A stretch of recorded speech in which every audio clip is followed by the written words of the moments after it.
সনদ স্বাক্ষরিত হয়েছে। আমরা গত ৮-৯ মাস যাবৎ এটার পেছনে কাজ করছি,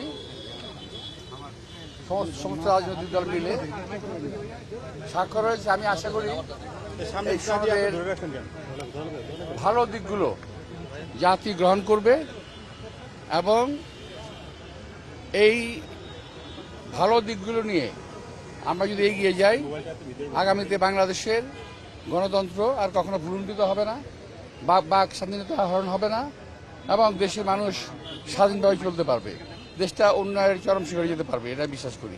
শতভাগ একমত তো হলো না, রাজনৈতিক দল তো সবাই সাইন করলো না। শোনো ভাই, একটা কথা আছে আমাদের বাংলাদেশে, সব ব্যাঙ এক পাল্লায় ওঠানো যায় না। বুঝতে পারছো কথাটা? সব ব্যাঙ এক পাল্লায় ওঠানো যাবে না, কেউ লাফাবে, কেউ পড়ে যাবে, আবার উঠবে। এবং আমি বিশ্বাস করি যারা সই করে নাই তারা আবার এতে সই করতে আসবে এবং সে অপশনে আসছে, তারা সই করতে পারবে, সই করবে না। আমি বলছি না যে সনদ এমন একটা জিনিস হয়ে গেল যেটা একেবারে বিশাল কিছু হয়ে গেল, এটা যেমন নয়, আবার সনদকে অস্বীকার করা যাবে না।